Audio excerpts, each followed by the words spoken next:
श्री शिवाय नमस्तुभ्यम। हर हर महादेव। दोस्तों, आप सभी लोग जानते हैं कि 11 जून 2036 यानी गुरुवार को पड़ रही है ज्येष्ठ अधिक मास महीने की परमा एकादशी तिथि। और दोस्तों, ये वो तिथि है जो ज्येष्ठ महीने में पड़ने वाली सबसे बड़ी तिथि है, क्योंकि यह गुरुवार के दिन पड़ रही है। और इसी दिन किया गया एक मुख्य द्वार दीपक का उपाय कभी भी खाली नहीं जाता है, और इस दिन एकादशी का व्रत भी रखा जाएगा, और इसका बहुत ही बड़ा और विशेष महत्व होता है। पूज्य गुरुजी ने कहा है, अगर कभी भी मौका लग जाए और अधिक मास महीने की एकादशी तिथि गुरुवार को पड़ जाए तो आप लोगों को एक मुख्य द्वार दीपक वाला उपाय तो अवश्य ही करना चाहिए, और इन दोनों का संयोग बहुत ही कम आता है। और दोस्तों, पूज्य गुरुजी ने अपनी शिव महापुराण की कथा में बताया है, इस दिन आपको एक दीपक वाला उपाय तो अवश्य ही करना चाहिए, क्योंकि ऐसा दिन पूरे साल में सिर्फ एक ही बार आता है। और दोस्तों, आप सभी लोग जानते हो कि अधिक मास एकादशी का अगर सबसे बड़ा कोई उपाय है तो वो एक मुख्य द्वार दीपक वाला उपाय है। तो दोस्तों, इस गुरुवार एकादशी के दिन आप लोगों को इस एक मुख्य द्वार दीपक वाले उपाय को जरूर करना है। बहुत सारे लोग होंगे जिन लोगों ने इस उपाय को न किया हो, मतलब पूरा साल निकल गया और उन्होंने किसी भी दिन इस मुख्य द्वार दीपक वाले उपाय को न किया हो, पर दोस्तों आपके पास एक आखिरी मौका बचा हुआ है जो कि 11 जून के दिन है। तो इस दिन आप लोगों को इस वाले उपाय को जरूर कर लेना है। भले ही आपने पूरे साल भर इस उपाय को ना किया हो, पर अगर आपने इस अधिक मास महीने में पड़ने वाली एकादशी तिथि के दिन अगर इस वाले उपाय को कर लिया तो आपको इस उपाय को करने का वो फल मिलेगा जिसकी आपने कभी कल्पना भी नहीं करी होगी। इसीलिए आप लोग इस वाले उपाय को एक बार जरूर कर लेना, ताकि आप लोगों के हाथ से यह मौका ना जा सके और आपको इस उपाय को करने का फल मिल सके। दोस्तों, ये उपाय पंडित जी ने अपनी अभी की ही शिव महापुराण की कथा में बताया है, जिस उपाय को आज हम आपको बहुत अच्छे से समझाने वाले हैं। इस वीडियो को देखने के बाद इस उपाय को समझने के लिए आपको कोई और वीडियो को देखने की जरूरत नहीं पड़ेगी। तो चलिए दोस्तों, उपाय को शुरू करते हैं। देखिए, यह इस ज्येष्ठ महीने के गुरुवार के दिन यह इतना खास होता है, इतना महत्वपूर्ण होता है।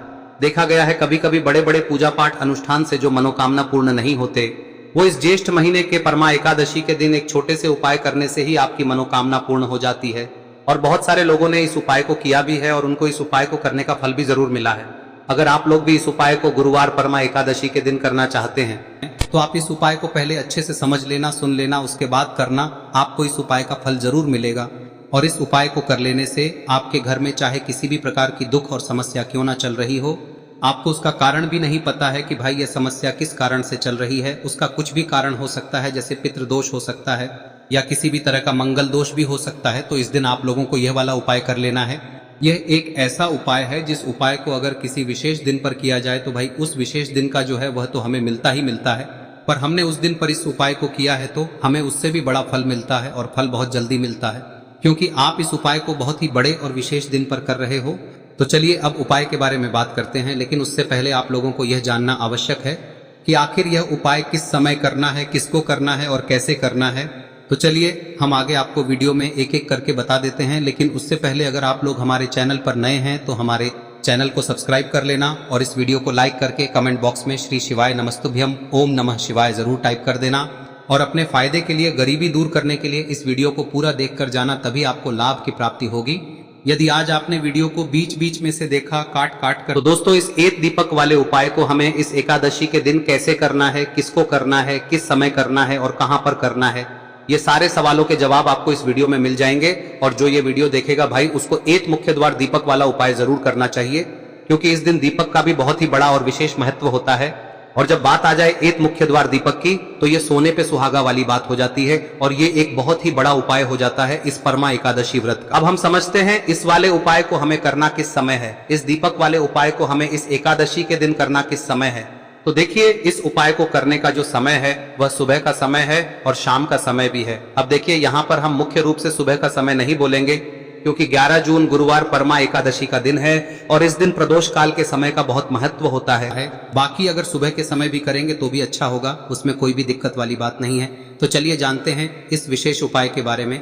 लेकिन उससे पहले एक प्रार्थना, अगर आप इस चैनल पर नए हैं तो आप इस वीडियो को लाइक करें, चैनल को सब्सक्राइब करें, और कमेंट बॉक्स में आप अपनी राशि या अपना नाम जरूर डाल दें, क्योंकि हम राशि से जुड़ा भाग्य भी बताते हैं और भाग्य में चल रही परेशानियों को दूर करने के लिए वह आसान से आसान उपाय भी बताते हैं। तो चलिए अब हम अपने सबसे पहले उपाय की बात कर लेते हैं। देखिए, अधिक मास के दिनों में विशेषकर भगवान शिव और माता पार्वती और विष्णु भगवान का पूजन किया जाता है।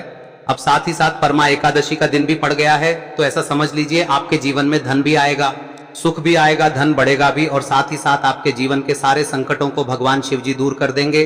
तो चलिए सबसे पहले बात कर लेते हैं सबसे पहले उपाय की, जो कि गुरुवार वाले दिन आपको विशेषकर करना है। और इस उपाय को करने से आपकी कोई भी ऐसी इच्छा, कोई भी विश जो अभी तक अधूरी है, पूरी नहीं हो रही है, तो आपकी बड़ी से बड़ी विश और मनोकामना भी पूरी हो जाती है जब आप गुरुवार परमा एकादशी वाले दिन इस पहले उपाय को कर लेते हैं। तो देखिए, आप सभी जानते हैं कि श्री हरि विष्णु जो है उन्हें तुलसी दल सबसे प्रिय है। बिना तुलसी माता के श्री हरि विष्णु अधूरे हैं और बिना तुलसी पत्तों के श्री हरि विष्णु का भोग अधूरा है। अब श्री हरि विष्णु को प्रसन्न करके आप अपनी किसी भी मनोकामना को पूरा कर सकते हैं, क्योंकि श्री हरि विष्णु प्रसन्न हो गए तो आपकी कोई भी विश और इच्छा मनोकामना अधूरी नहीं रहेंगी।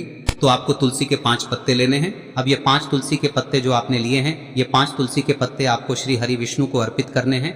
अपने घर के मंदिर में ही ठीक है, ऐसा आपको करना है। आपके घर में श्री हरि विष्णु की कोई मूर्ति है, प्रतिमा है, वहां पर यह 5 तुलसी के पत्ते आप रखें और साथ ही साथ एक देसी घी का दीपक गोल बाती का आपको लगाना है। और ओम नमो भगवते वासुदेवाय नमः इस मंत्र का आपको 11 बार जप करना है।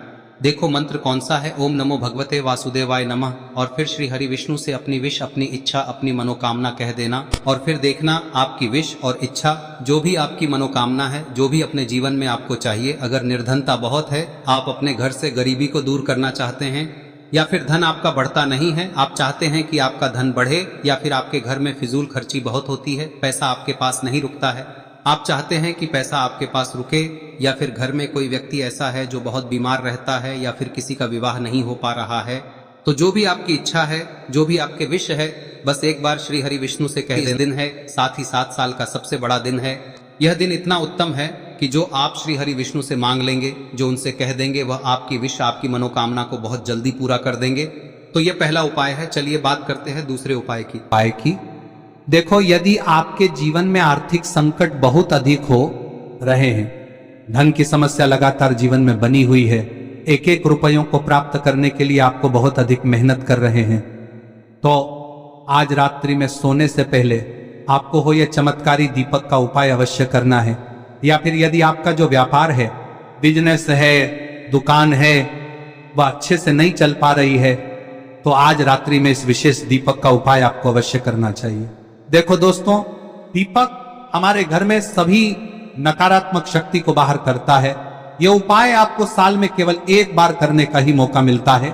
देखिए, इस उपाय के लिए आपको तुलसी जी की जो सूखी लकड़ी होती है उसे ले लेना है। देखिए दोस्तों, यदि आपके पास पुरानी तुलसी जी की लकड़ी है तो उसे आप ले सकते हैं, और यदि आपके घर में तुलसी जी जो लकड़ी है वह सूखी हुई है तो उसकी लकड़ी आप तोड़ के इस्तेमाल कर सकते हैं। लेकिन आपको ध्यान रखना है कि सूर्यास्त से पहले पहले ही आपको ये जो तुलसी जी की लकड़ी है इसे अवश्य ही तोड़ लेना है।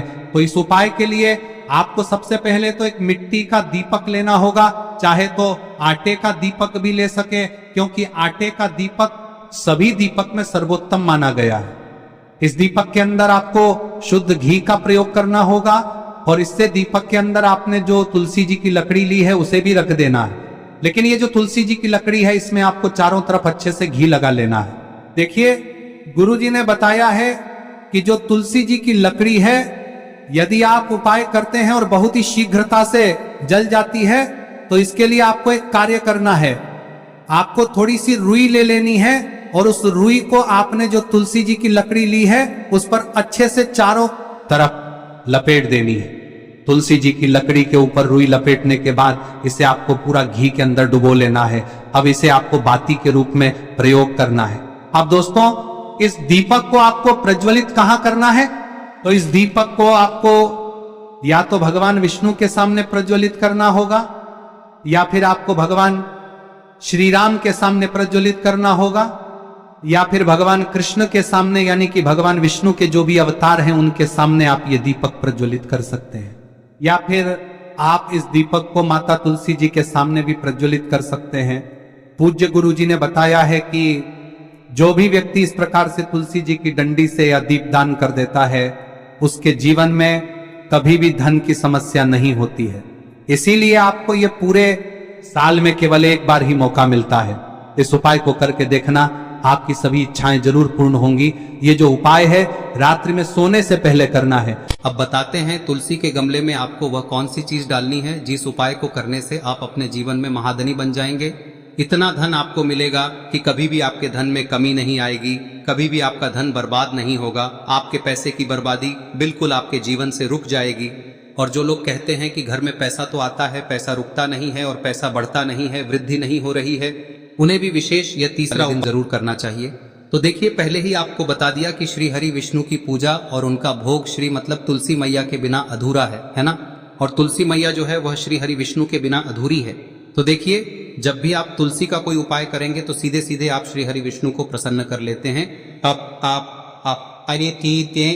अब व्यक्ति को, यानी जो भी व्यक्ति है, किस व्यक्ति को कितना धन देना है, यह श्री हरि विष्णु के हाथ में होता है। धन देने का काम माँ लक्ष्मी करती है, जो कि माँ तुलसी का ही एक रूप है। माँ तुलसी जो है यह माता लक्ष्मी का ही स्वरूप है ना। तो आपको करना क्या है, आपको लेनी है यहाँ पर हल्दी पिसी हुई, जो कि श्री हरि विष्णु से जुड़ी हुई है, आपके गुरु गृह से जुड़ी हुई है, आपकी कुंडली में गुरु को मजबूत करती है, सुख सौभाग्य को खींचने का काम करती है, धन को बढ़ाने का काम करती है।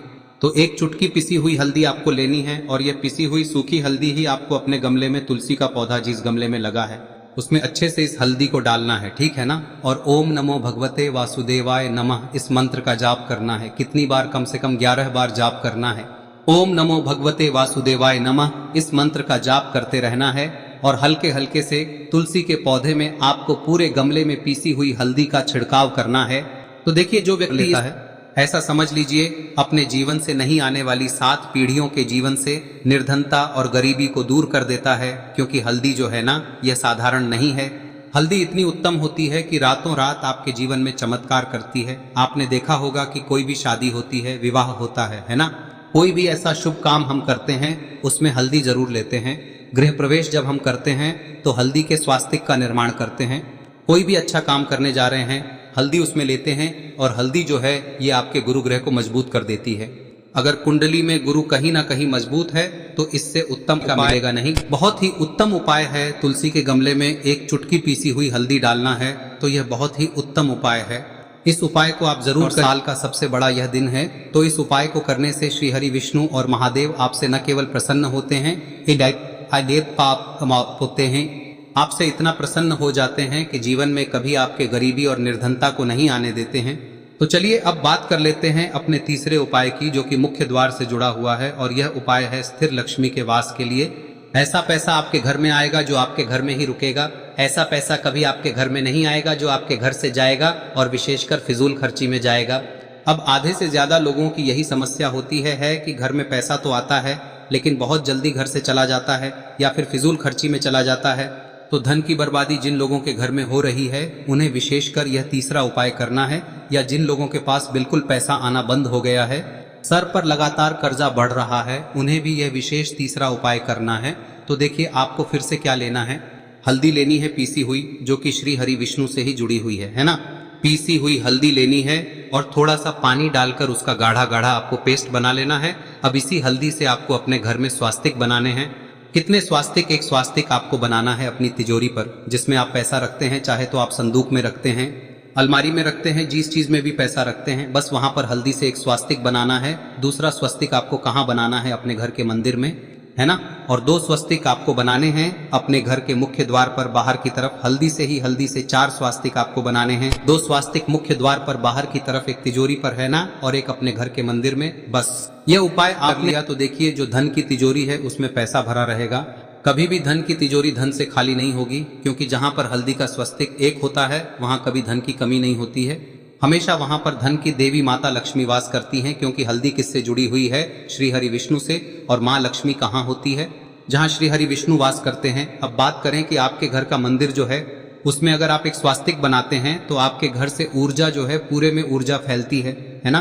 तो आपके घर में पॉजिटिव एनर्जी बढ़ती है, सकारात्मक ऊर्जा बढ़ाती है। जब आप अपने घर के मंदिर में हल्दी का स्वस्तिक बनाते हैं, आपके घर से बुरी शक्तियां, नेगेटिव एनर्जी जैसी चीजें बिल्कुल आपके घर में नहीं रुकती है। मुख्य द्वार तो इतना उत्तम होता है कि मुख्य द्वार से ही माँ लक्ष्मी की नजर सबसे पहले आपके मुख्य द्वार पर ही पड़ती है। और मुख्य द्वार पर अगर आपने हल्दी के स्वस्तिक बना दिए तो माँ लक्ष्मी देखते ही प्रसन्न हो जाती है, क्योंकि यह श्री हरि विष्णु से जुड़ी हुई है ना। और हल्दी के स्वास्तिक जहां पर जो व्यक्ति अपने घर के मुख्य द्वार पर बनाते हैं, ऐसा समझ लीजिए माँ लक्ष्मी उनके घर में वास करती ही करती है और कभी भी ऐसे घर को फिर छोड़कर नहीं जाती है। स्थिर लक्ष्मी का वास आपके घर में होगा। यह हल्दी के स्वास्थ्य दिन बहुत ही उत्तम है। साथ ही साथ कोशिश करें कि इस दिन गाय माता को हरी घास अवश्य खिलाएं। अगर आपको हमारी ये वीडियो पसंद आई हो तो हमारे इस वीडियो को लाइक करें, चैनल को सब्सक्राइब करें, कमेंट बॉक्स में लिखे हर हर महादेव, जय मां लक्ष्मी। अब बात करते हैं अगले उपाय की। हम सभी के घरों में माता तुलसी का पौधा अवश्य ही होता है। तो देखिए, हमें तुलसी जी के पौधे से सबसे पहले तो 3 पत्ते तोड़ने। देखो, एकादशी वाले दिन आपको तुलसी के पत्ते नहीं तोड़ने। तो देखिए, तुलसी जी के आपको 3 पत्ते तोड़ने लेने हैं। और इन तुलसी जी के पत्तों को तोड़ने के बाद आपको 1 चुटकी हल्दी भी अपने साथ में लेनी है। हल्दी के अंदर आपको जल मिलाकर के पेस्ट के रूप में तैयार करना है। और इसी के साथ में आपको एक दीपक भी लेना होगा। दीपक आप मिट्टी का भी ले सकते हैं, आटे का भी ले सकते हैं। और इस दीपक में आपको शुद्ध घी डाल के इसमें आपको लंबी रुई की बाती का प्रयोग करना है। देखिए दोस्तों, आपके पास 3 तुलसी जी के पत्ते हैं। तो पहला जो तुलसी जी का पत्ता है उस पर आपको सबसे पहले तो जो आपने हल्दी ली है उसकी एक बिंदी लगानी है। और पहला जो तुलसी जी का पत्ता है आपके घर में, भगवान विष्णु का चाहे कोई सा भी स्वरूप हो, चाहे लड्डू गोपाल जी का स्वरूप हो, या फिर भगवान कृष्ण की आपके मंदिर में प्रतिमा हो, या फिर भगवान श्री राम की प्रतिमाएं, उनके सामने आपको पहला तुलसी जी का पत्ता अर्पित करना है। अब देखिए दोस्तों, आपके पास जो 2 तुलसी जी के पत्ते हैं और आपके पास जो एक दीपक है, इन्हें आपको लेकर के पहुंचना है। अपने ही घर में तुलसी जी के पौधे के पास में देखिए, सबसे पहले तो आपके पास जो 2 तुलसी जी के पत्ते हैं उन पर भी आपको हल्दी की एक बिंदी लगानी है। और उन दोनों ही तुलसी जी के पत्तों को आपको अपने घर में तुलसी जी के पौधे के वहां पर ही अर्पित कर देने हैं। और इस प्रकार से यह दोनों पत्ते भी तुलसी जी के पौधे के पास में अर्पित करने के बाद अंत में जो आपके पास एक लंबी बाती का दीपक है, इसे आपको तुलसी जी के पौधे के पास में ही प्रज्वलित कर देना है। जो भी व्यक्ति अपने ही घर पर इस प्रकार से तुलसी जी के 3 पत्तों का यह उपाय कर लेता है तो उसका परिवार हमेशा खुश रहता है। उसके परिवार में कभी भी कोई भी संकट उत्पन्न नहीं होता है। और यदि आपके घर में जो भी ग्रह क्लेश है वह भी समाप्त होते हैं। तो इस प्रकार से ये सुंदर सा उपाय करना है। अब बात करते हैं अगले उपाय की। देखो, यदि आपके जीवन में आर्थिक संकट बहुत अधिक हो रहे हैं, धन की समस्या लगातार जीवन में बनी हुई है, 1-1 रुपयों को प्राप्त करने के लिए आपको बहुत अधिक मेहनत कर रहे हैं, तो आज रात्रि में सोने से पहले आपको हो यह चमत्कारी दीपक का उपाय अवश्य करना है। या फिर यदि आपका जो व्यापार है, बिजनेस है, दुकान है, वह अच्छे से नहीं चल पा रही है, तो आज रात्रि में इस विशेष दीपक का उपाय आपको अवश्य करना चाहिए। देखो दोस्तों, दीपक हमारे घर में सभी नकारात्मक शक्ति को बाहर करता है।